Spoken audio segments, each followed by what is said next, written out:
ഏറ്റവും വലിയ ബെഞ്ച് ഏത് കേസിലായിരുന്നു? കേശവാനന്ദ. എത്ര പേരാ? കേശവാനന്ദ ഭാരതി കേസിന് എത്ര പേര് കേട്ടു? എത്ര? 10, 11, 13, 15? എത്രയാണ്? കേശവാനന്ദ ഭാരതി കേസ് കേട്ട് 13 ബെഞ്ചസ്, 13 പേരുടെ ബെഞ്ച്. ഏറ്റവും വലിയ bench so far. That is 13-member bench that was held by Supreme Court. Kesavananda Bharati കേസിലാണ് ഏറ്റവും കൂടുതൽ. ഏതാ കാലം? പണ്ടുപോലെ കേസ് നടന്ന് ഇങ്ങനെ കിടന്നെടുത്ത് അവസാനം വന്ന അയോധ്യ കേസ്. ഏറ്റവും ഇപ്പം ലാർജർ ബെഞ്ച് എന്ന് പറഞ്ഞാൽ 5 പേരാണ് ശബരിമല കേട്ടത്. സുപ്രീം കോടതി പറഞ്ഞു ലാർജർ ബെഞ്ച് കേൾക്കണം. അപ്പോൾ ലാർജർ ബെഞ്ചിന് 7 ആകാം 9 ആകാം. ഇന്നലെ സുപ്രീം കോടതി ചീഫ് ജസ്റ്റിസ് തീരുമാനിച്ചു 9 പേരുള്ള ബെഞ്ച് തീരുമാനിച്ചു. അപ്പം ചീഫ് ജസ്റ്റിസിനെ കുറിച്ച് ഈ അടുത്ത കാലത്ത് ഒരു ടേം ഉണ്ടായിരുന്നു, മാസ്റ്റർ ഓഫ് റോസ്റ്റർ. കേട്ടിട്ടുണ്ടോ? Chief justice of India is master of roster. Master of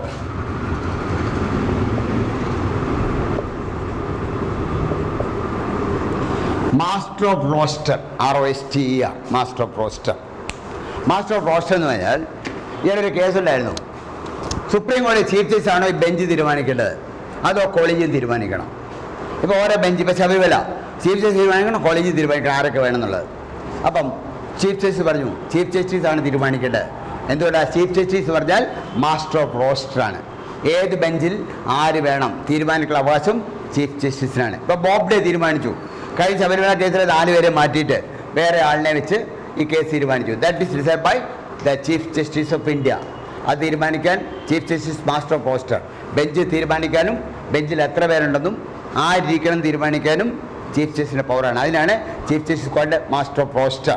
അപ്പോൾ ചില കൊളീജിയൻ ജഡ്ജ് മെമ്പേഴ്സ് പറയാം അത് പറ്റത്തില്ല, നമുക്ക് 5 പേരിരുന്ന് തീരുമാനിക്കാം. ചീഫ് ജസ്റ്റിസ് അത് വേണ്ട, chief justice master of roster, he will decide. That is a very important order of the Supreme Court given recently. CBI director is selected by a committee consisting of the Prime Minister, the leader of opposition in the Lok Sabha and third member ആരാണ്? CBI director select ചെയ്യുന്ന committee ഒന്ന് prime minister, ഒന്ന് leader of opposition, മൂന്നാമത്തേത് president ഒരിക്കലും വരത്തില്ല. Home മിനിസ്റ്ററും അല്ല ഇതിനകത്ത്, പലതിലും ഹോം മിനിസ്റ്റർ, ഇതിനകത്ത് ചീഫ് ജസ്റ്റിസ് ഓഫ് ഇന്ത്യ. എപ്പോഴും അത് ക്വസ്റ്റ്യൻ ചോദിക്കുക. CBI director is selected by a high power committee consisting of the prime minister, chief justice of India and leader of opposition in the Lok Sabha. അപ്പോൾ പണ്ട് CBI director term ഇല്ല. ഇപ്പം Lokpal bill പാസ്സാക്കിയ സമയത്ത് ഒരു term കൂടെ fix ചെയ്തു. What the term? 2 years. CBI director is appointed for a period of 2 years. CBI director is appointed for a period of 2 years.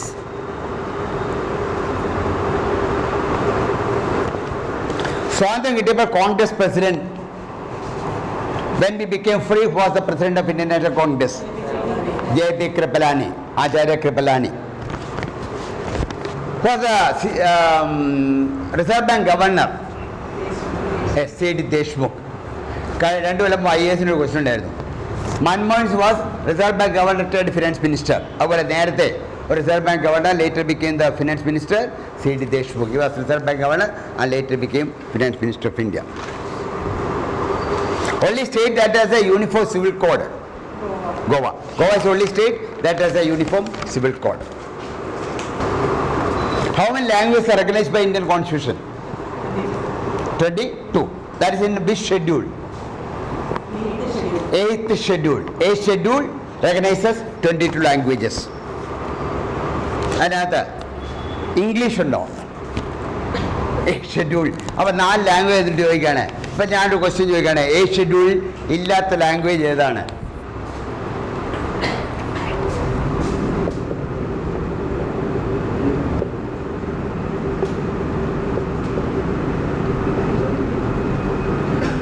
English, Nepali, Sanskrit, Malayalam. ഇതിലേതൊക്കെ ഇല്ല ഷെഡ്യൂളിൽ? സാൻസ്ക്രിറ്റ് ഇല്ല, ഇംഗ്ലീഷ് ഉണ്ട്. അപ്പം നേരെ തിരിച്ചാണ്. ഇംഗ്ലീഷ് ഇല്ല, സാൻസ്ക്രിറ്റ് ഉണ്ട്. എന്ന് വെച്ചാൽ എപ്പോഴും ഓർക്കുക, schedule contains only Indian languages. Schedule has only Indian languages. Indian language recognize ചെയ്യാം. English is a foreign language. Nepali Indian language ആണ്. Nepali ഉണ്ട്. Nepali is there. Nepali is an Indian language. English ഇപ്പം Nagaland official language ആണ്, പക്ഷേ English foreign language ആയിട്ട് കരുതുക. A ഷെഡ്യൂളില്ല. Sanskrit A ഷെഡ്യൂളുണ്ട്. ഇടയ്ക്ക് ഈ ബുക്ക് ഉണ്ടെങ്കിൽ ഈ 22 ലാംഗ്വേജ് ഇടയ്ക്ക് നോക്കിക്കൊണ്ടിരിക്കണം. എന്താ 4 ലാംഗ്വേജ് വരും. മലയാളം ഉണ്ട്, നേപ്പാളി ഉണ്ട്, ആൻഡ് ഇതുപോലെ ഏതൊക്കെ ഉണ്ടേ ഇല്ല എന്നുള്ളത്. ഫണ്ടമെൻ്റൽ ഡ്യൂട്ടീസും ഇടയ്ക്കിടയ്ക്ക് നോക്കണം. ഏത് ഡ്യൂട്ടി ഉണ്ടേ ഇല്ല എന്ന് ചോദിക്കുന്നുണ്ട്, അതും ഇടയ്ക്കിടയ്ക്ക് നോക്കിക്കൊണ്ടിരിക്കണം. First amendment was passed in the year 1951. First amendment in 51. First amendment was passed in 51. The first Indian to get Bharat Ratna, C. Rajagopalachari. ആ വർഷം 3 പേർ കിട്ടി. Rajagopalachari, Radhakrishnan and C V Raman. ആദ്യത്തെ പേര് രാജഗോപാലാചാര്യയുടെയാണ്. ഇയർ 1954. ആദ്യം കൊടുത്ത 54ലാണ്. We started giving Bharat Ratna in 54.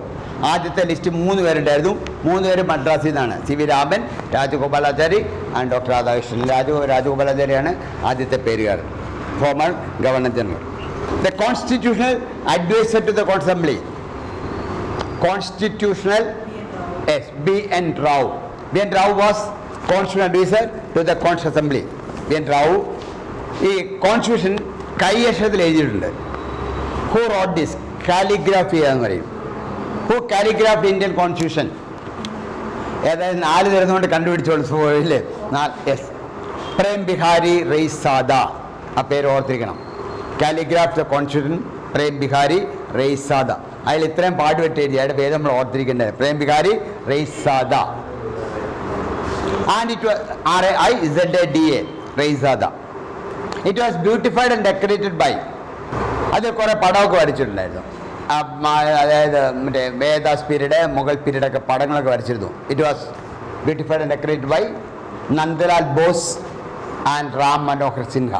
Nandalal Bose and Ram Manohar Sinha. Beautified and decorated by Nandalal Bose and Ram Manohar Sinha. Nandalal Bose and Ram Manohar Sinha. ഒരു കമ്മിറ്റി ഓൾ ഇന്ത്യ സർവീസ് വേണ്ടെന്ന് പറഞ്ഞു. Abolish of all India service. ഒരു കമ്മീഷൻ പറഞ്ഞിട്ടുണ്ട്, no need of all India services. അപ്പോൾ IAS ഒക്കെ പലപ്പോഴും ക്വസ്റ്റ്യൻ ചോദിക്കും, ഏത് കമ്മിറ്റിയാണ് വേണ്ടാന്ന് പറഞ്ഞത്? ആ കമ്മിറ്റിയുടെ പേര് രാജമന്നാർ കമ്മീഷൻ. രാജമന്നാർ കമ്മിറ്റി തമിഴ്നാട്ടിലെ ഒരു കമ്മിറ്റിയാണ്.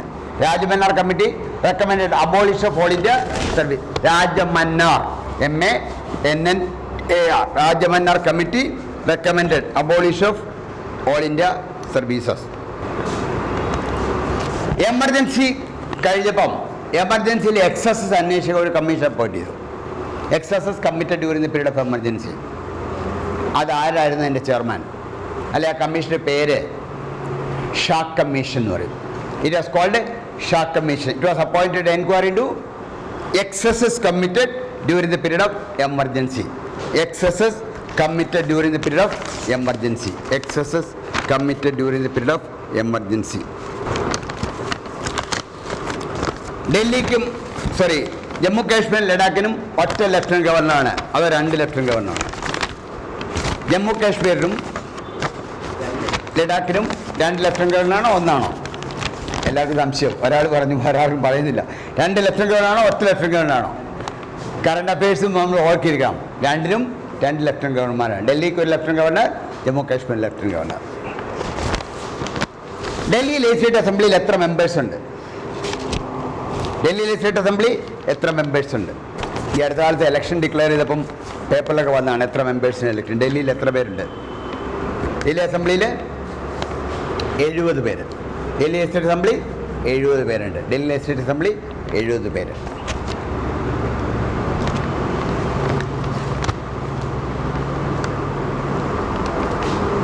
ഒരു സ്റ്റേറ്റിൽ മിനിമം എത്ര മന്ത്രിമാരാകാം? ഒരു സ്റ്റേറ്റിൽ മിനിമം എത്ര? ചെറിയ സ്റ്റേറ്റാണ് സാരമില്ല. മന്ത്രിമാരുടെ എണ്ണം മിനിമം ഒരു സ്റ്റേറ്റിൽ 12 മന്ത്രിമാർ. Minimum A state can have 12 ministers. ഒരു സ്റ്റേറ്റ് മിനിമം 12 മന്ത്രിമാർ. മാക്സിമം എന്ന് പറയുന്നത് 15% of the members of the lower house. Maximum 15% of the members of the lower house. അപ്പോൾ കേരളത്തിലാണെങ്കിൽ 15% ഓഫ് 140, 21 മിനിസ്റ്റേഴ്സ് ആകാം. കേരളത്തിൽ ഇപ്പോൾ എത്ര മന്ത്രിമാരുണ്ട്? KS എഴുതാൻ പോകുന്നവരാണ്. കേരളത്തിൽ ഇപ്പോൾ എത്ര മന്ത്രിമാരുണ്ട്? കേരളത്തിൽ? ആഹാ, ഇതാണ് വളരെ സിമ്പിൾ ക്വസ്റ്റ്യൻ ചോദിച്ചിരിക്കട്ടെ. അപ്പോൾ എന്തെഴുതും? യെസ്, ആർക്കെങ്കിലും പറയാമോ കേരളത്തിൽ എത്ര മന്ത്രിമാരുണ്ട്? അതങ്ങനെ കേരള അധ്യക്ഷത പിടിക്കുമ്പോൾ കേരളത്തിലെ മന്ത്രിമാർ എത്ര? 20 മന്ത്രിമാർ, 21 ആകാം. കേരളത്തിൽ ഇപ്പോൾ 20 മന്ത്രിമാരുണ്ട്. 21 ആകാം. Maximum is 21 ministers can be there. അപ്പോൾ കേരളത്തിൽ ഇപ്പോൾ 20, മാക്സിമം 21. അപ്പോൾ 15% of the members of the lower house. ഈ നിയമം ഉണ്ടാക്കിയ ഒരു പ്രശ്നം നേരത്തെ പറഞ്ഞ സിക്കിം 32 പേരേ ഉള്ളൂ. അപ്പോൾ 5 മന്ത്രിയേ പറ്റുള്ളൂ. അത് ശരിയല്ലാത്തതുകൊണ്ടാണ് മിനിമം ഒരു സ്റ്റേറ്റിൽ 12 മന്ത്രിമാർ, പക്ഷേ maximum 15% of the members of the lower. അതേസമയം ഡൽഹി വേറെ റൂളാണ്. ഡൽഹിയിൽ 7 MLA-മാരാണ്. ഡൽഹി നമ്പർ ഓഫ് മിനിസ്റ്റേഴ്സ് 10% ആണ്. ഡൽഹിയിൽ 7 മന്ത്രിമാരേ ഉള്ളൂ. ഡൽഹിയിൽ 7 മന്ത്രിമാർ including Arvind Kejriwal. only 7 members in the cabinet.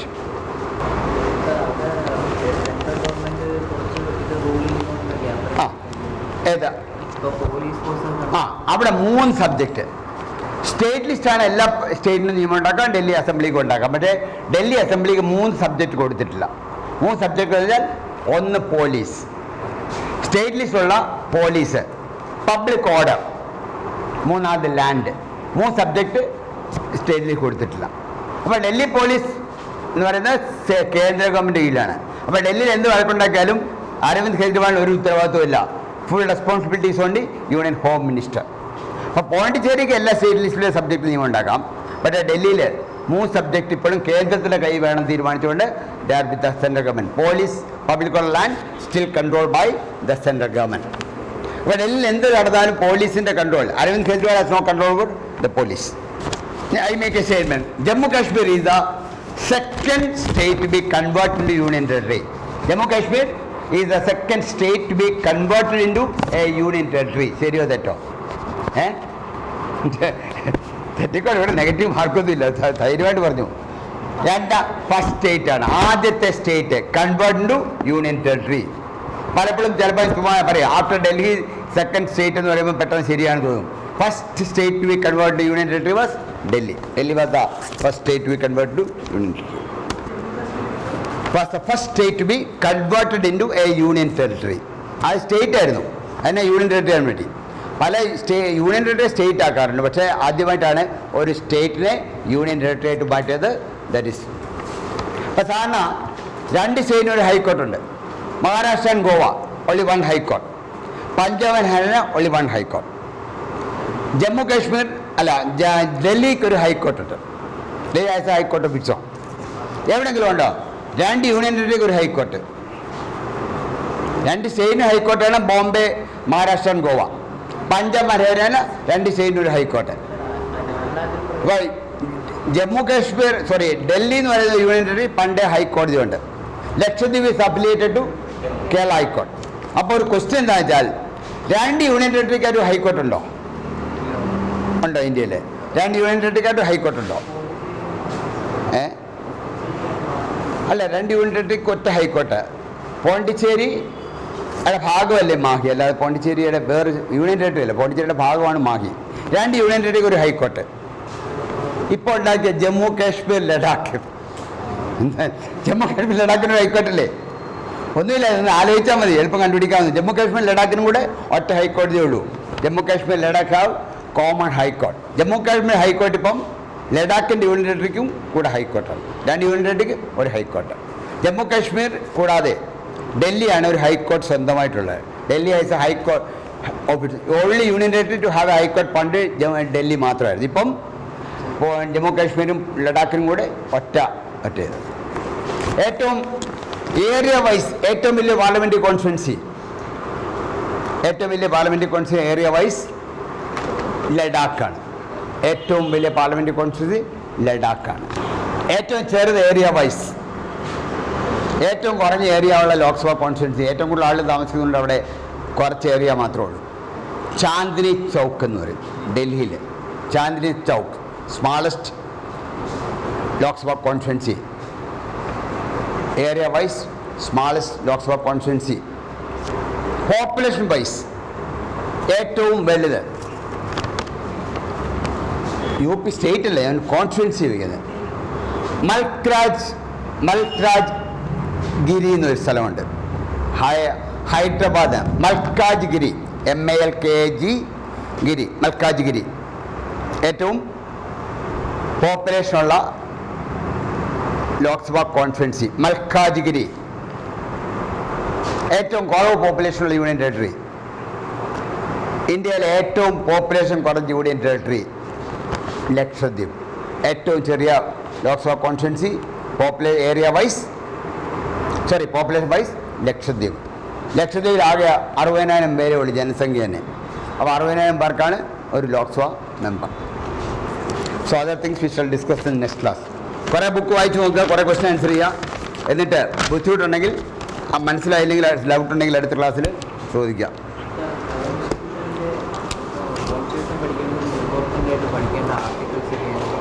Articles ഇപ്പം കുറേ ആർട്ടിക്കിളുണ്ട്. എല്ലാം കൂടെ ഓർത്തിരിക്കാൻ ബുദ്ധിമുട്ടാണ്. പെട്ടെന്ന് അങ്ങോട്ട് പഠിക്കാൻ പോയാൽ എല്ലാം ഓർത്തിരിക്കാൻ ബുദ്ധിമുട്ടാണ്. ഇപ്പോൾ ഉദാഹരണത്തിന് ആർട്ടിക്കിൾ 17 എപ്പോഴും ക്വസ്റ്റ്യൻ ചോദിക്കുന്നതാണ്. Article 17 is abolish of untouchability. Article 17 abolish of untouchability. 19(1)A എന്ന് പറഞ്ഞാൽ എന്തുവാണ്? Freedom of speech and expression. Freedom of speech and expression. 21 right to life. 21 is right to life. Article 39A എന്ന് പറഞ്ഞുകൊണ്ട് article 39 is 39A free legal aid. Free legal aid. Free legal aid 39A. 44 uniform civil code. 44 uniform civil code. 44 uniform civil code. പിന്നെ ചില ഉദ്യോഗസ്ഥ പോസ്റ്റുകൾ 148 ഏത് പോസ്റ്റാണ്? 148 is CAG. 280 ആണെങ്കിലോ finance commission.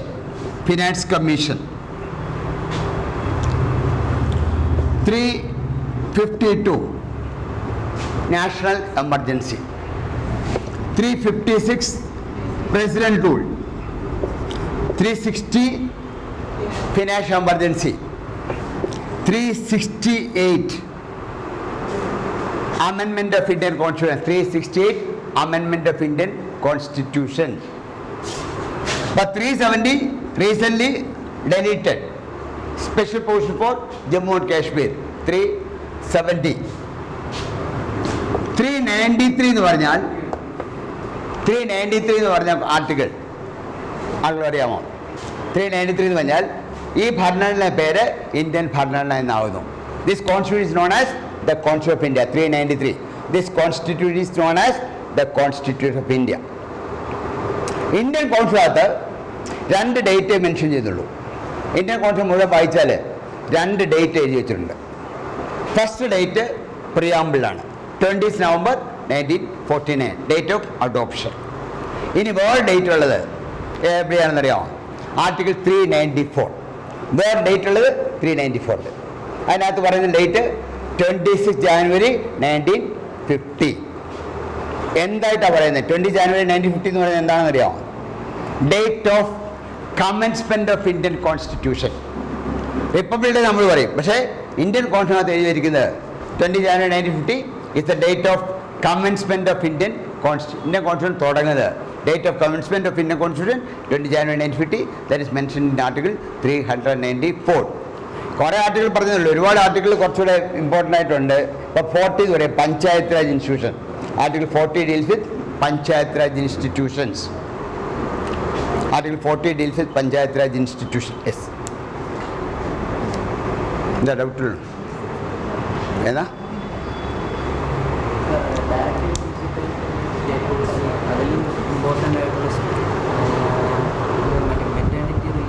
അങ്ങനെ കുഴപ്പമില്ല. അത് വലിയ ഇമ്പോർട്ടൻ്റ്. ഫ്രീ ലീഗൽ എയ്ഡാണ് ഏറ്റവും കൂടുതൽ important. 39A. Panchayat 40. Uniform civil code 44. പിന്നെ പ്രൊഹിബിഷൻ ഓഫ് ലിക്കർ എന്ന് പറയും 47. അങ്ങനെ പറയണം. അടുത്ത ക്ലാസ്സിൽ തന്നെ ഡയറക്റ്റ് പ്രിൻസിപ്പൾ. സുപ്രീം കോടതി പഠിപ്പിച്ചായിരുന്നു? എക്സ്പ്ലെയിൻ ചെയ്തായിരുന്നോ? ഒറിജിനൽ അപ്പലേറ്റ് അഡ്വൈസറൊക്കെ പറഞ്ഞില്ലേ? യെസ്, പറഞ്ഞല്ലോ. യെസ്, എന്താ ചോദിച്ചത് സുപ്രീം കോടതിനെ കുറിച്ച്? അല്ല, അത് വലിയ ഒന്നും 143, 136 2 പറഞ്ഞിട്ടുണ്ട്. സുപ്രീം കോടതിയുടെ 2 ആർട്ടിക്കിൾ സുപ്രീം കോടതി ഞാൻ പഠിപ്പിച്ചെന്ന് തോന്നുന്നു. ഞാൻ പറഞ്ഞതെന്ന് ഓർക്കുന്നില്ല. 136 പറഞ്ഞാൽ സ്പെഷ്യൽ ലീവ് പെറ്റീഷൻ തരണം. 143 അഡ്വൈസറി ജൂറിസ്ഡിക്ഷൻ പറഞ്ഞിട്ടുണ്ടോ? അപ്പോൾ 136 പറഞ്ഞു കാണും. 136 പറഞ്ഞു കാണും. നോക്കുക, 136 is special leave petition. Special leave petition, special leave petition, പ്രത്യേക അനുമതി. അതായത് ഹൈക്കോടതി സർട്ടിഫിക്കറ്റ് ഇല്ലെങ്കിൽ നമുക്ക് സുപ്രീം കോടതി പോകാനുള്ള അവകാശം പറഞ്ഞില്ലേ, ആർട്ടിക്കിൾ 136. അപ്പോൾ പറഞ്ഞു കാണും 136 opens the doors of Supreme Court to everybody. 136 special petition, പ്രത്യേക അനുമതിക്കുള്ള പെറ്റീഷൻ. ഇടയ്ക്കിടയ്ക്ക് ഒന്നുകൊണ്ട് നോക്കിക്കൊണ്ടിരിക്കുക. അടുത്ത ക്ലാസ് വരുമ്പോഴത്തേക്കൊന്ന് നോക്കുക, ഡൗട്ട് ഉണ്ടെങ്കിൽ ഓർക്കുക. ഇതെല്ലാം കുറേയൊക്കെ ഓർത്തിരുത്താൻ പറ്റുള്ളൂ, അതിൽ രക്ഷയില്ല. നോക്കിയാലും നമ്മൾ നനഞ്ഞാൽ കുളിച്ച് കയറുക എന്ന് പറഞ്ഞാൽ ഏതായാലും ഇറങ്ങി തിരിച്ചു അങ്ങ് പഠിക്കുക, അത്ര തന്നെ.